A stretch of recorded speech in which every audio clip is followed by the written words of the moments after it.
ایمان کو سیکھنے کی جو محنت ہے وہ محنت کیا ہے؟ مطلب نمازوں سے اپنی پرورش لینے کی جو 3 محنتیں پہلے بتائی ہیں وہ محنت ذرا واضح کر دیجیے۔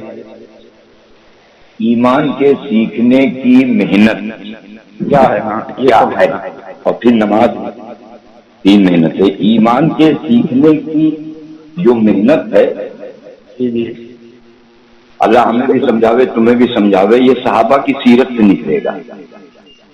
اپنی مراد کیا ہے؟ سے مراد ایمان کا سیکھنا کہتے ہیں اپنی تمام جسم کے اوپر پڑنے والی ضرورتوں کو، اپنے جسم پر جی جو ہمارے جسم پر ضرورتیں آتی ہیں اللہ کی طرف سے ڈالی جاتی ہیں، ان ضرورتوں کو صرف اللہ ہی سے پورا کرانا۔ جس میں زیادہ ہے ہم پر ضرورت، اس سے اپنی ضرورتوں کو پورا کرانا۔ اس لیے تمام کائنات سے جہاں سے ضرورتیں ہماری پوری ہوتی ہوئی نظر آ رہی ہیں، ان سب کو ترک کر دینا، ان سب کو چھوڑ دینا، اپنی ضرورت کے لیے سب کو چھوڑ دینا، اور بالکل 100% اللہ کی طرف متوجہ ہو جانا۔ اس کی نیت کرنا کہ چاہے ہم مر جائیں، ہم اللہ کے علاوہ سے اپنے جسم پر پڑنے والی ضرورتوں کو پورا نہیں کراویں گے۔ اس نیت کو کہتے ہیں ایمان کا سیکھنا۔ اس نیت کو کہ ہم چاہے ہماری موت آ جائے، ہم جن راستوں سے ہماری پرورش نظر آ رہی ہے، جو اللہ نے ہمارے امتحان کے لیے بنایا ہے، ادھر ہم نہیں جائیں گے چاہے مر جائیں۔ اس کی نیت کرنا، اس کو کہتے ہیں ایمان کا سیکھنا۔ یہ پہلا اسٹیپ ہے۔ اب یہ ضرورتیں، کیونکہ دنیا کے اندر ایک طرف اس کے احکامات ہیں اور ایک طرف یہ کائنات ہے، تو اب اپنے تمام حاجتوں اور ضرورتوں کو اس کے حکموں کے راستے سے پورا کرانا۔ حکموں کے راستے میں جو سب سے اہم حکم، جو سب سے بڑا حکم ہے، وہ ہے نماز کا۔ نماز سے اپنی پرورش لے لینا۔ نماز سے ہم نے اپنے جسم کی تمام ضرورتوں کو، چاہے کھانے کی ہو، چاہے بیماری کی ہو، چاہے خوف کی ہو، چاہے خرچے کی ہو، تمام ضرورتوں کو نماز کے راستے سے پورا کرا لے جانا، اس کو کہتے ہیں ایمان کا سیکھنا۔ آپ ایمان سیکھ دیں پر دھیان والی نماز نہیں۔ ہاں، ایک بات، جی اب کس نماز سے ضرورتیں پوری ہوں گی؟ جی اس میں 3 چیزیں ہیں۔ جی ہاں، یہی سمجھ آئے، یہ محنت 3 چیزیں جو ہیں یہ کیا ہے؟ نہیں، پہلے تو یہ دونوں چیزیں سمجھ لینا۔ خالی آپ نماز پہ لگ جاؤ گے تو مسئلہ نہیں ہوگا۔ جی لوگ لگے ہیں بیچارے۔ پہلے تو اپنی ضرورتوں کو یہ نیت کرو، اپنی ضرورتوں کو تمام کائنات کی طرف سے کاٹ دو۔ یہ جو پہلا کام ہے۔ جی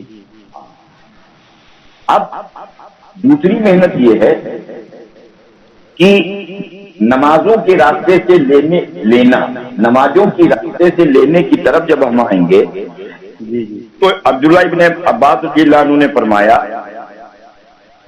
کہ نماز کے قائم کرنے میں 3 محنتیں ہیں۔ نماز کے قائم کرنے میں 3 باتیں ہیں۔ اب ان نماز کے قائم کرنے میں جو 3 باتیں ہیں، ان میں سب سے پہلے اللہ کی طرف، ہماتن اللہ کی طرف متوجہ رہنا۔ پہلی بات کیا ہے؟ ہماتن اللہ کی طرف متوجہ رہنا۔ دوسرا، اطمینان سے رکوع و سجدہ کرنا۔ اچھا۔ اور تیسرا، خشوع کے ساتھ نماز کا عمل کرنا۔ ٹھیک ہے یہ؟ ہاں۔ اب اس کو اگر آپ سمجھنا چاہو تو اس کو سمجھ لو، ہماتن اللہ کی طرف متوجہ رہنا یہ تب ہو پاوے گا جب اللہ رب ہے اس کا علم حاصل کیا جائے گا۔ اس کا اللہ رب ہے اس کا علم حاصل کرنے کی جو ترتیب ہے، اللہ نے جو صحابہ اکرام کے سامنے جو اس کو کھولی ہے، وہ ہے مکے کی 86 صورتیں۔ مکے میں جو 86 صورتیں نازل ہوئی ہیں، اللہ نے اس میں اپنے رب ہونے کی پہچان کرائی ہے، پچھلی قوموں کے واقعات، پچھلے نبیوں کے واقعات کو بیان کر کے۔ اب اس میں موٹا ماٹی یہ ہے کہ اس میں کیا تھا، جو مکے کی 86 صورتیں ہیں ان میں کیا تھا، اس میں اللہ رب ہے اس بات کو سمجھانے کے لیے اللہ نے اپنی قدرت کو سمجھایا پچھلی قوموں کے اور انبیاء کے واقعات سے۔ دوسرا اپنا نظام سمجھایا اللہ نے، جو فرشتوں کے ذریعے سے نظام چل رہا ہے، اس کو سمجھایا۔ اور پھر انسان کے اوپر جو بھی اچھے یا برے حال آ رہے ہیں، پچھلی قوموں کے واقعات کو بیان کر کے اللہ نے اپنے حکموں کی اور اپنی نافرمانی کی طاقت سمجھائی۔ ان تین چیزوں کو اگر ہم نہیں جان پاویں گے، ان تین چیزوں کو اگر ہم نہیں سمجھ پاویں گے قرآن کے راستے سے، تو ہم اللہ کی طرف متوجہ ہی نہیں ہو پاویں گے۔ مثال کے طور پہ تمہارے یہاں دہلی میں رہتے ہو، اور جو بھی تمہارا جو پولیس اسٹیشن ہو، اس پولیس اسٹیشن کا جو ایس ایچ او ہے یا ڈی ایس پی ہے، اگر وہ سول ڈریس میں ہے، آپ اس کو پہچان پاؤ گے؟ نہیں پہچان پاؤ گے۔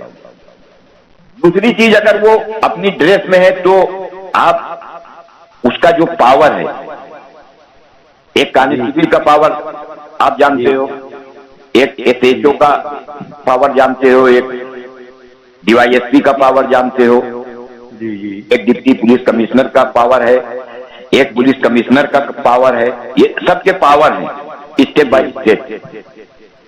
تو ان کو جو اہمیت دیتے ہو آپ، تو وہ کس لیے دیتے ہو؟ اگر مان لو کسی کانفرنس میں یا کسی جگہ کے اوپر کسی فنکشن میں کمشنر بھی موجود ہے، ڈپٹی کمشنر بھی موجود ہے، ڈی ایس پی بھی موجود ہے، ایس ایچ او بھی موجود ہے، کانسٹیبل بھی موجود ہے، تو اس میں آپ کس کو اہمیت دو گے؟ ان سارے لوگوں میں آپ کس کی طرف متوجہ رہو گے، کس کو آپ اہمیت دو گے؟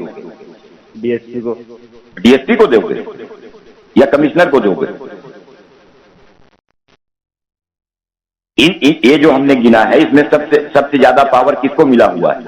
کمشنر کو نا۔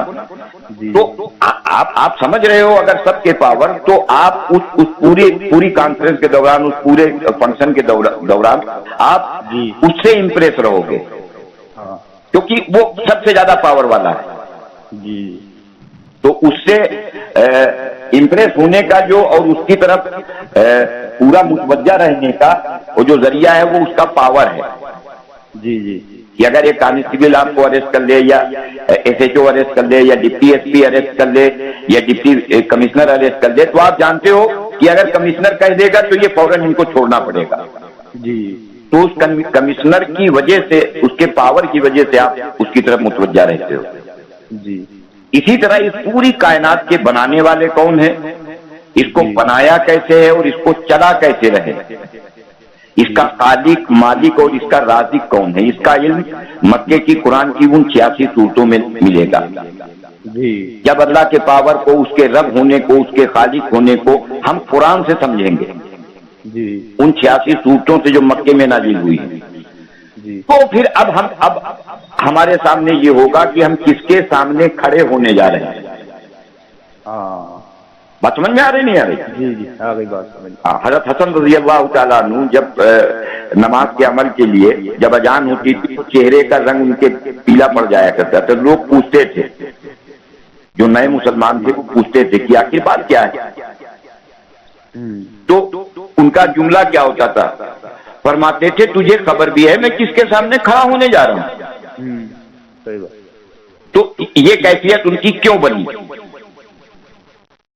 انہیں جانتے تھے، ان کا علم تھا کس کے سامنے کھڑے جا رہے ہیں۔ ہاں، ان کی طاقت کا، ان کے رب ہونے کا، ان کی قدرت کا، اس کی قدرت کا علم۔ وہ جب چاہے گا، جہاں چاہے گا، جیسے چاہے گا، جو چاہے گا وہ کرتا ہے، اپنی قدرت سے کر رہا ہے، اپنی قدرت سے کرتا ہے۔ پھر اس کے نظام کا جو فرشتوں کے ذریعے سے وہ نظام چلا رہا ہے، تو ان تمام چیزوں کا علم جب ہمارے سامنے ہوگا، لیکن ان تمام چیزوں کا علم اس کی جڑ بنیاد وہ ربوبیت ہی ہے کہ اس کو پہلے ہم رب تسلیم کریں۔ قدرت والا تو ہے، اس کا کوئی غیر مسلم بھی انکار نہیں کرتا ہے، اس کا نظام چل رہا ہے، اس کا مسلمان انکار نہیں کرتا ہے، کیونکہ معلوم ہے ربوبیت کا انکار کرتے ہیں، ربوبیت کا انکار۔ تو ان تمام چیزوں کو ربوبیت سے جب جوڑ دو گے تو اس کی عظمت اور اس کی اہمیت پھر وہ آگے تب ہم اللہ کے سامنے ہماتن، اللہ کے سامنے متوجہ، ہاں پھر اللہ کے سامنے کھڑے ہونے والے بنیں گے، ہماتن اللہ کی طرف متوجہ رہنا۔ ایک بات اس کو حضرت مولانا یوسف صاحب رحمۃ اللہ علیہ کی اگر بیان سے نکالو گے تو حضرت نے ہم کا مطلبوں کے لیے بڑے آسان جملوں میں فرمایا کہ اس کو علم کہتے ہیں، یہ علم کی محنت ہے۔ جی، اللہ کے لفظ ہونے کو سمجھنے کے لیے اس کی قدرت کو، اس کے خزانوں کو، اس کے نظام کو، اس کے ضابطوں کو جاننا، جی ہاں فرمایا یہ علم ہے، یہ علم ہے، یہ علم کی وجہ سے ہماتن متوجہ رہ پاوے گا۔ وہ ہم نے بتایا نہیں تم سے کہ ایک کانسٹیبل ایک ایس ایچ او اور ایک، تو اگر آپ کو یہ علم ہے کہ کس کو کیا پاور ہے تو آپ پورے فنکشن میں 100% اس کی طرف آپ متوجہ رہو گے، کمشنر کی۔ پھر دوسری چیز فرمایا نماز کے قائم کرنے کی۔ یہ بات ذہن میں رہے کہ نماز کے عمل پر اللہ نے وعدہ نہیں کیا ہے، نماز کے قائم کرنے پر اللہ نے وعدہ کیا ہے۔ جی جی بہت۔ تو قائم ہونے کی دوسری محنت یہ ہے کہ اطمینان سے رکوع و سجدہ کرنا۔ جی کیا مطلب ہے اطمینان سے رکوع و سجدہ کرنے کا؟ وہ ہم نے کئی بیان میں ہمارے بھائی کو سن لینا، اس کو سمجھو۔ اگر سر جھکانے کو رکوع اور کمر جھکانے کو رکوع اور سر زمین پہ رکھنے کو سجدہ کہتے ہیں تو یہ عمل منافق کیا کرتے تھے، جی اور آج بھی مشرک لوگ کرتے ہیں۔ اس کو سمجھو گے، ظاہر کو، ظاہر، ہاں۔ اور اللہ نے قرآن کریم کے ذریعے سے یہ اپنے بندوں تک یہ خبر پہنچائی ہے کہ رکوع کرو رکوع کرنے والوں کے ساتھ، اور سجدہ کرو سجدہ کرنے والوں کے ساتھ۔ ٹھیک ہے، کیا مطلب ہے اس کا؟ اصل رکوع اور سجدے میں جو ہے، اصل پوری نماز کے اندر جو ذکر ہے، ثنا سے لے کے اور دعائے مسورہ تک، یہ جو ذکر، اس کو ذکر کہتے ہیں جو پڑھا جاتا ہے، جس کو ہم اپنی زبانوں سے کہتے ہیں۔ اس میں پورا اوپر سے لے کے اور آخر تک کے جب آپ جاؤ گے تو اس میں جب آپ سورہ فاتحہ میں آؤ گے، جب کہیں بھی جاؤ گے، کوئی بھی سورت میں ملاؤ گے، تو سورہ فاتحہ سے شروعات کرا کے اللہ نے اپنی ربوبیت ہی کے بات جوڑی ہے۔